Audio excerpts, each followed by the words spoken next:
Fala galera do Devidojo, beleza? Então estamos de volta aí com a nossa série de vídeos, né, no nosso treinamento AWS White Belt, e hoje a gente vai dar continuidade ali com a parte de criação de fato das nossas instâncias, né? Então nos vídeos passados a gente fez toda a configuração de rede que vai ser necessária aqui para a gente conseguir subir o nosso servidor, e aqui no desenho a peça que a gente vai construir hoje é esse Server 101, beleza?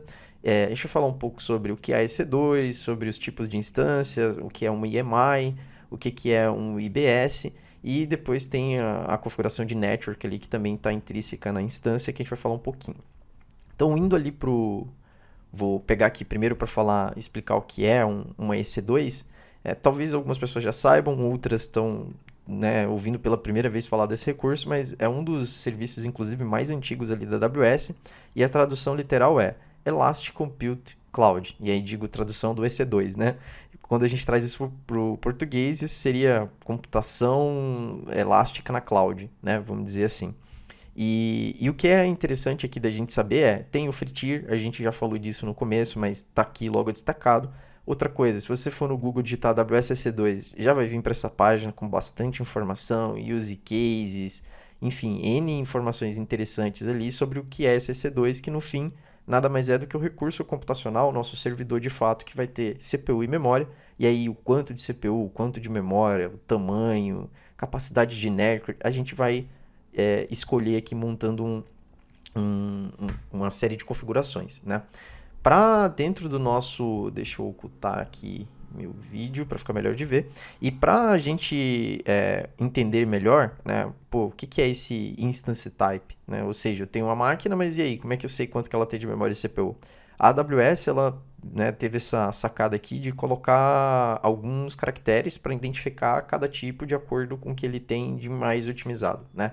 Então, se você vir aqui nesse site, por exemplo, vou poder deixar o link ali na descrição, mas naquela mesma página você pode botar AWS Instance Types no Google, ele provavelmente vai estar indexado ali e vai ser um dos primeiros links. E aqui você vai poder ver todos os tipos de instâncias que tem. E para começar, vamos pegar aqui, por exemplo, lá no vídeo passado, a gente viu sobre free tier, né? Então, se eu vier aqui no free tier e buscar pelos recursos que eu tenho disponível no free tier, vamos botar aqui AWS Free Tier, a gente vai conseguir ver, por exemplo, EC2 e qual tipo, né, vai estar disponível ali para a gente. Ele fala que depende da região, por exemplo, para ter T4G Small, para ter T2 Micro, T3 Micro e T2 Micro. Mas na prática eu já olhei e North Virginia ali, por exemplo, só tem disponível a T2 Micro. E o que é essa T2 Micro? Se eu quiser saber o que ela é, o que ela tem, eu posso vir aqui, tá, no Instance Types, ali no menuzinho da documentação da AWS, e aqui ele vai estar dizendo, olha, é um tipo Burstable Instance que provê ali uma baseline, né? Quer dizer, uma quantidade já definida de CPU, né? Um baseline, mas que em casos de, puxa, preciso de mais CPU, algum recurso, ele vai criando alguns créditos ali. Então, exemplo, eu tenho um núcleo de CPU, mas estou usando 0, enfim, 5, metade dele. Se eu usar o tempo que eu vou usando ali, ele vai acumulando créditos. Daqui a pouco eu preciso de 1.2 de CPU, ele vai consumindo uns créditos que ele acumulou, por isso que ele chama de burstable. Assim, tem detalhes, né, nessa questão, mas o que é interessante a gente ver aqui é que, de acordo com o tamanho, a gente ganha, por exemplo, ou mais CPU ou mais memória. E digo ganha porque, né, pelo tamanho da instância ali, o tipo dela, você vai obter uma configuração diferente. Então, se a gente olhar, por exemplo, o que ele disponibiliza no free tier para a gente, é essa instância T2 Micro, que ela tem um núcleo de CPU, 1 GB de memória, só pode ser taxado com EBS, né, que aí é o disco que a gente vai falar daqui a pouco, e a performance de network ela é baixa para moderada, né? E conforme você vai subindo, ela vai ficando com mais configurações, 8 núcleos de CPU, 32 GB de memória e assim vai isso para o tipo T, né? Que é esse tipo de instância burstable. Quando que eu uso esse tipo de instância burstable? Eu tenho um workload que eu não conheço muito bem, como que ele escala, qual a performance, quanto ele precisa, mas eu tenho uma baseline, ou seja, eu sei o mínimo necessário para ele funcionar ali. E depois disso pode ter picos, e aí a gente concilia isso com, enfim, configurações de auto-scale, enfim, várias coisas ali que a gente consegue fazer. Mas na prática, então, isso é uma EC2. E aí, para a gente ir direto ao ponto, né? Depois deixo aqui para vocês quiserem dar uma olhada, fuçar o que é cada tipo. vocês vão ver que tem instâncias que são otimizadas para memória, para uso geral. As que, se eu não me engano, memórias são as do tipo R. Essas aqui são general purpose, né, que eles falam. Então, são tipo, você não tem uma necessidade específica, mas precisa de um servidor balanceado entre CPU e memória e rede, né, e disco. Então, você vai usar ali o general compute. Ah, não, eu sei que eu uso bastante CPU. Então, você tem aqui a C, que é otimizado para CPU, e o que vai mudar, geralmente, é a relação aqui entre quanto ele tem de CPU e quanto ele tem de memória, né? Se você for, por exemplo, aqui no General Purpose, com 8 núcleos de CPU, você tem 32 GB de memória. Mas se eu vim aqui no Compute, você com 8 núcleos de CPU pode ter 16 GB de memória. Às vezes seu workload não precisa de tanta memória, e eu confesso que na prática eu já precisei e geralmente preciso fazer esse tipo de escolha, né? De escolher o tipo de instância adequado para o workload. Às vezes tem serviço .NET que usa pouca memória, mas usa muita CPU, e tem serviço Java que usa muita memória e usa pouca CPU. Então você tem que fazer esse balanço ali quando estiver desenhando a sua solução. Beleza? Mas eu acho que de teoria é isso. E aí na prática a gente vai criar aqui e entende um pouco mais ali sobre os outros recursos. Para criar então, fiz o login aqui no nosso console da AWS. Vou vir aqui no menu, vou buscar por EC2. Posso já colocar aqui nos nossos favoritos para depois a gente ter ali na barrinha, ó, Tips and Tricks ao vivo. E aí cliquei aqui no nosso menu EC2, a gente vai vir para essa tela que vai ter tudo que está criado, algumas informações ali, mas a princípio a gente vai vir clicar aqui em Instance Running e não tem nada rodando, beleza? Posso tirar aqui para ver se tem alguma coisa parada, também não tem, né? Eu até tinha criado uma instância, mas já deletei. E agora a gente vai criar uma juntos aqui do zero. Beleza? Então, a gente vai botar o nome do nosso servidor, vou colocar aqui como Server 101, assim como a gente colocou ali no nosso desenho, e esse vai ser o nome dele, beleza? Aqui entra a parte de configuração do sistema operacional, né? E aí digo sistema operacional, mas aqui é um template com um setup básico para quando eu for subir esse recurso, essa máquina, qual que é o sistema operacional que está rodando? E aqui eu tenho várias opções, né? Obviamente a gente vai pegar uma opção gratuita, que é o Amazon Linux, e aqui eu vou selecionar o Amazon Linux 2, porque eu ainda não testei essa versão 2023, se meus comandinhos ali de data vão estar funcionando. Então vamos para a versão 2, não é a latest, mas a antepenúltima, beleza? E aí eu selecionei aqui, então isso significa que agora essa máquina que eu vou subir, ela vai usar o Amazon Linux, se eu não me engano ele é baseado ali no Fedora. Ele vai estar usando o kernel 5.10, ele também está usando um x86, eu poderia trocar aqui para ARM, né, na arquitetura, e é isso, né? Basicamente eu já selecionei aqui, eu poderia, por exemplo, colocar o Mac, o Windows, claro, tem cobranças ali do sistema operacional para cada um desses caras e suporte, e se eu não estou satisfeito com essas imagens aqui, eu também posso criar a minha, tá? E aí o que seria criar a minha? Depois a gente pode fazer um vídeo explicando, mas basicamente seria eu pegar e criar o meu próprio template de EMI que vai ser utilizado nas minhas instâncias. A maioria das corporações, inclusive, fazem isso, criam suas golden images, vamos dizer assim, que são baseadas em distribuições, pode ser Red Hat, pode ser o Amazon Linux, enfim, até o Windows eu já vi. E aí você pega essa configuração e monta ali a tua EMI. A gente não vai fazer isso, tá? Não é o foco a gente aprender a fazer EMI agora, mas por que é importante ter esse EMI? Pensa assim, depois você vai querer subir uma outra instância igual a essa, vamos dizer assim. Para você não ter que configurar tudo de novo, você já deixa uma EMI pronta com uma série de configurações default, inclusive instalações de software. Por exemplo, você usa os teus servidores, o Apache. Toda vez que você vai subir uma máquina do zero, teoricamente você teria que instalar o Apache depois que ela subir. A não ser que você crie uma imagem, nessa imagem você tenha já instalações de recursos, de update, enfim, scripts ali que façam por default. Então, toda vez que a AWS subir automaticamente ou você subir usando aquela imagem, ele vai configurar de acordo com o que está ali naquele template, beleza? Então, basicamente, isso é a nossa EMI. Vou passar rapidão para a gente conseguir ir avançando aqui. Em relação ao Instance Type, é aquilo que eu falei, a gente vai selecionar o T2 Micro, que é o nosso free tier, mas obviamente aqui eu tenho todos os flavors disponíveis, mas a gente vai manter aqui na camada gratuita e sendo aquela instância pequenininha, né, que a gente tem ali 750 horas. Em relação ao Keeper, lembra ali que a gente lá no Security Group, né, na criação, a gente definiu que teria uma porta SSH e um acesso. Para a gente conseguir acessar, a gente vai ter que ter uma chave, né, que é essa chave aqui no final, é a nossa Keeper, que vai estar associada com a nossa instância. Eu já tinha uma criada, mas vou botar aqui para criar uma nova, e é bem simples, só clicar em Create New e dar um nome, e aí vou chamar aqui de AWS White Belt 2.20, 2, pronto. Só para ter, né, criado aqui junto com vocês. Vai ser do tipo RSA, PEN também, e vou dar ali um Create. Importante, uma vez que você associou essa chave ali para sua instância, você vai sempre precisar dela para fazer o login via SSH, né? Ou seja, conectar naquela instância remotamente para conseguir fazer alguma configuração. Beleza? Então, defini aqui a minha Keypair. Na parte de network, aqui é onde a gente vai aplicar aquele setup todo que a gente criou dos boundaries lá do nosso desenho, né? Então, vou vir aqui no Edit, vou editar a nossa rede. Primeiro, ele veio com a VPC Default configurada, ela é a que está como default lá para a nossa conta. Mas vou vir selecionar aqui a nossa White Belt VPC, que é a que a gente criou. E aqui na parte de subnet, eu consigo dizer em que subnet eu quero que esse cara suba. De acordo com o nosso desenho, o Server 101 ele está dentro das subnets públicas, né? Como a gente ainda não fez aqui configuração de autoscaling e tudo mais, e a gente vai falar disso depois, né?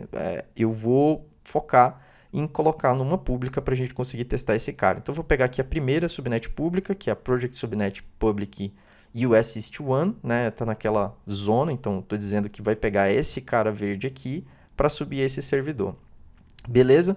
Aqui onde ele pergunta auto-assign public IP é um detalhe interessante. Lembra que eu acho que eu já comentei, mas nas camadas aqui de rede que são públicas, as máquinas que vão subir, faz sentido elas terem um IP público nesse caso, porque a gente vai acessar elas diretamente, tá? Se eu estivesse usando um Network Load Balance, eu poderia manter elas numa camada privada, e o que estaria, vamos dizer, público, acessível pela internet, é o meu Network Load Balance, Application Load Balance, que a gente não vai abordar aqui por uma questão de custo e de facilidade, mas que basicamente evitaria que a gente liberasse, né, o acesso direto para essas nossas instâncias, porque a gente colocaria tudo atrás de um NLB, tá?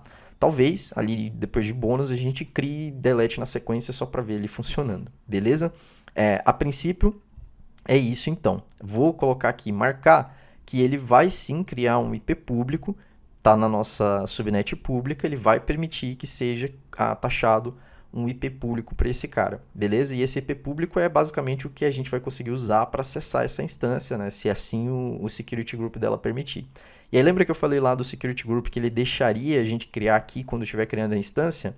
Ele mostra que inclusive vem selecionado por default, mas a gente já criou, né? Então vamos vir aqui em Select Existing Security Group e vamos selecionar aquele que a gente criou, que é o White Belt SG. Né? Ele já está com as configurações padrões. Se a gente vem aqui em Advanced Network, tudo isso faz parte da interface de rede, né, da nossa instância, como eu disse. Ela é uma caixinha ali, né, que tem CPU e memória, e você vai plugando disco, pluga o template do sistema operacional e pluga também essas configurações de rede aqui que vai agir como se fosse um firewall dela, beleza?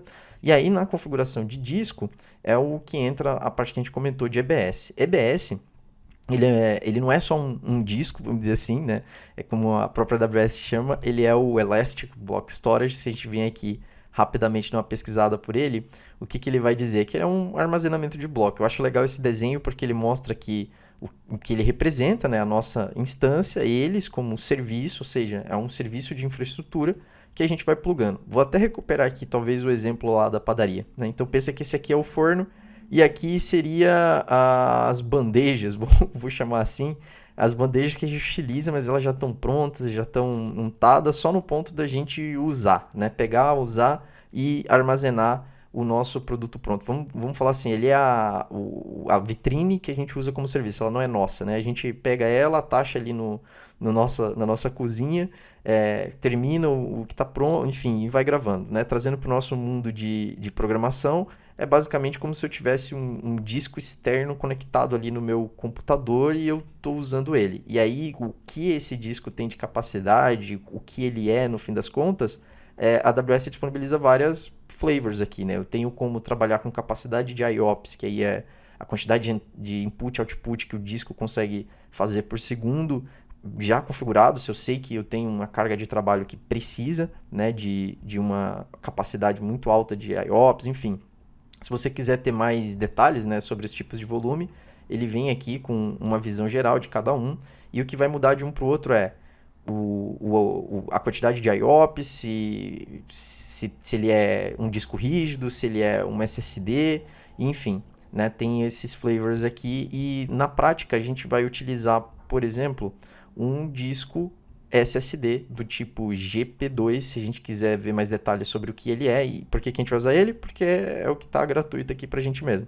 Ó, se a gente for olhar o que, que ele é, o tipo EBS GP2 podem ser taxados em instâncias da EC2 e esses volumes têm suporte eles são SSD e são adequados para uma ampla variedade de carga e eles podem ir até um máximo de 16.000 IOPS por segundo ou 256 megabits por segundo de transferência, né, dentro do volume. Então, se você precisar mais do que isso, talvez o GPT-2 não seja o adequado. Aqui para o nosso cenário, vai ser esse cara mesmo que a gente vai utilizar. E só aqui o tamanho que eu vou botar 10 GB por segurança e a gente tem até 30 gratuito. Poderia adicionar mais de um volume, como eu disse, né? Imagina, eu quero botar mais HDs externos, depois só preciso mapear isso ali lá no meu sistema operacional. Aqui em Advanced Details seria o tipo de maneira que eu vou subir esse cara. Poderia, por exemplo, solicitar que fosse uma instância spot. E aí, só para dar um disclaimer assim, sobre o que é uma instância spot, né? Pensa que quando a gente está alugando aqui, como a gente já tinha falado, esse aqui é um IaaC, né? Um IaaC não, desculpa, gente. É um IaaS, né? Uma infraestrutura as a service. A gente está alugando essa máquina, esse servidor, para a gente conseguir utilizar a capacidade computacional dele como um serviço e botar aqui os nossos recursos para rodar dentro dele, né? Show de bola. Só que para eu alugar esse recurso, eu tenho várias maneiras de dizer, poxa, eu quero sob demanda. Eu quero agora, na hora que eu quiser, você me dá a máquina, eu vou, né, fazer o que eu preciso com ela, e se eu quiser eu desligo, inclusive. Eu não tô nem aí, não tenho nenhum tipo de contrato de, poxa, locação por muito tempo. Nada disso, é sobre demanda. Inclusive, geralmente o custo hora desse tipo de locação, ele é mais caro, né? Porque ele tá ali sempre disponível, é sobre demanda, que eles dizem, né? E tem outros tipos, que é reserva de instância, ou seja, eu posso reservar a instância de 1 a 3 anos e aí ela vai ter um preço mais barato. Isso vale a pena quando você sabe que você vai precisar daquele recurso computacional por 1 a 3 anos e aí você vai definir ali tipos, enfim, não vou entrar aqui nos detalhes. Você tem saving plans, que é uma maneira também de sublocar e dizer, olha, eu vou ficar com essas instâncias por um período tal e aí gostaria de criar aqui um plano de saving, de um parque de instâncias, né, tipos de instâncias diferentes. E tem o Spot, que é uma das coisas que eu acho que está mais em alta, né, várias empresas estão adotando, que pensa assim, tem essas pessoas que reservaram as instâncias, alugaram elas, fizeram um contrato de 1 a 3 anos, mas que em alguns momentos do dia, essas instâncias que eles alugaram por esse período, ela fica ociosa. E aí o que é feito nesse caso? A própria AWS permitiu, né, que essas pessoas pudessem alugar, ou seja, sublocar essas máquinas para outros usuários através desse recurso de Spot. E aí, qual que é a diferença, né, do on-demand, por exemplo, para o Spot? É que o Spot, como eu acabei de dizer, é de outras pessoas a máquina. E em algum momento ela pode precisar. E se ela precisar, ela tem prioridade. E se você está usando aquela instância que sublocou como Spot, ela vai cair, né? Você vai perder ela. Obviamente a AWS manda um aviso 5 minutos antes e tudo mais, para você até se preparar. E a gente usa essas estratégias ali com Autoscale, com ECS, enfim, vamos falar disso provavelmente bem por cima depois. Mas no fim garante que o custo, né, dessa instância que você poder. A diferença de preço, né, chega a ser de 80% a 90% entre você alugar spot e alugar sobre demanda. Ou seja, se você alugar spot com essa chance de cair ali a instância e ter que pegar outra, gerar um pequeno downtime às vezes, custa pode te custar 80% a 90% a menos. Então é uma estratégia que vale a pena considerar, e principalmente em ambiente de desenvolvimento, homologação, porque quando a gente fala de né, plataformas e construções de sistemas complexos, a gente geralmente separa em 3 ambientes para desenvolvimento, homologação e produção, e nos ambientes de desenvolvimento e homologação, por default, geralmente usa-se instâncias do tipo Spot. Beleza? Eu sei que parece bastante coisa, mas agora aqui basicamente a gente vai adicionar uma outra configuração que eu acho bem legal. Aqui a gente não vai mexer em nada, tá? Desse Advanced Settings, não vamos colocar como instância Spot, vamos manter aqui no on-demand, está dentro do nosso free tier. E o que a gente vai fazer aqui é colocar um script dentro do user data. E para quem não sabe o que é esse user data, é um comando que ele vai ser executado assim que a nossa instância subir. tá? Então essa instância, quando ela subir, ela vai executar esse comando que basicamente é update e vai instalar um MySQL que depois a gente vai precisar ali para fazer teste com a nossa base de dados. Então aqui ele vai mostrar agora um resumo de tudo que a gente configurou. Então tem a nossa CMI, tem a nossa instância, o tipo dela, o firewall, né, que é o security group, vai ser o que a gente criou, o storage que a gente selecionou, e aí basta clicar em Launch Instance e ele vai começar a criar a nossa instância. Uma vez que ele disse aqui, ó, criou a nossa instância, eu posso vir aqui na parte de instâncias e vou ver ela subindo. Leva um tempo para ela subir, e aí no próximo vídeo a gente já vai vir testando esse cara e ver como que tá funcionando. Mas aqui basicamente é esperar ela ficar pronta. Valeu, galera. Se você gostou, deixa seu comentário. Se você clica no like também. Se você não gostou, deixa o comentário falando o que você achou. E depois a gente vai avaliar, ver se faz sentido e buscando sempre melhoria contínua. Então, por hoje é só. Um forte abraço e é isso aí.